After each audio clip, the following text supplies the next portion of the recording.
সান্ত্বনার ভালোবাসার ৮ পর্ব। অনেকে কিন্তু শুনেছিলেন সান্ত্বনার গল্প। তো সান্ত্বনা যখন সান্ত্বনার স্বামীকে নিয়ে কুয়াকাটা যায়, তখন তার স্বামী কিছুদিন পরে বিদেশে চলে যায়। তখন সান্ত্বনা একা একা নিরিবিলি শুধু রাজীবের কথা নিয়ে আলোচনা করতো আর তার কথাই ভাবতো। তো রাজীবকে সান্ত্বনা বিয়ে করতে চাইছিলেন, কিন্তু সে অলরেডি কিন্তু মেয়েও দেখতেছিলেন। কিন্তু মেয়ে দেখার যেখানে সে মেয়ে দেখে সেখানে তার বিয়েটা ভেঙে যায়। রাজীবের মূলত বিয়ে হচ্ছে না, যেখানে ঠিক হয় সেখান থেকেই যে কোনো কারণবশতই তার বিয়েটা ভেঙে যায় আর বিয়েটা হয় না। আর সান্ত্বনা একটা টেনশনের ভিতরে ছিল যে কি করা যায়।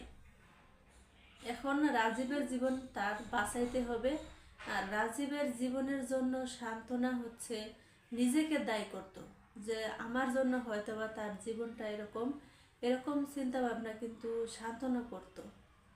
তো রাজীব এদিক নিয়ে কোনো মাথা ব্যথা ছিল না। সে কাজ করতো আর একটু বাজে নেশা ধরে ফেলছিল, যে মদ গাঞ্জা খেত, এরকমটাই হয়ে গেছিল। তো যাই হোক, রাজীব কিছুটা হলেও সে কন্ট্রোল করতে পেরেছে, সে জায়গায় আসতে পেরেছে। এখন মানুষকে যখন একটা মানুষ ভালোবাসে, তখন সে মানুষটাকে কিন্তু বলতে হলে অনেক সময়ের প্রয়োজন। সময় করে ভেবে চিনতে কিন্তু আস্তে আস্তে ধীরে ধীরে সে মানুষটাকে ভুলে যেতে পারে।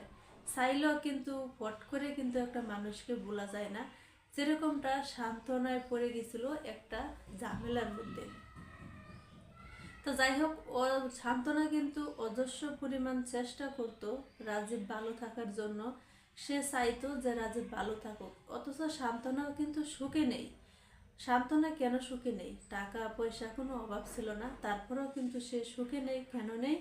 কারণ এদিকে রাজীবের অবস্থা ভালো ছিল না, রাজীব অসুস্থ ছিল, সেই জন্য সে ভালো ছিল না। তো যাই হোক, অবশেষে কি রাজীবের বিয়ে করাইতে পারছে কি পারলো না, আর কেনই বা বিয়েটা হচ্ছিল না, সম্পূর্ণ ভিডিওটা আপনারা কন্টিনিউ করুন। এখান থেকে জানতে পারবেন যে আদৌ কি সান্ত্বনা রাজীবকে বিয়ে করাইতে পারছে কি পারে নাই, না কি আবার সান্ত্বনাই কিন্তু আবার ওর কাছে চলে আসবে। সম্পূর্ণ ভিডিওটা না দেখলে মিস করবেন।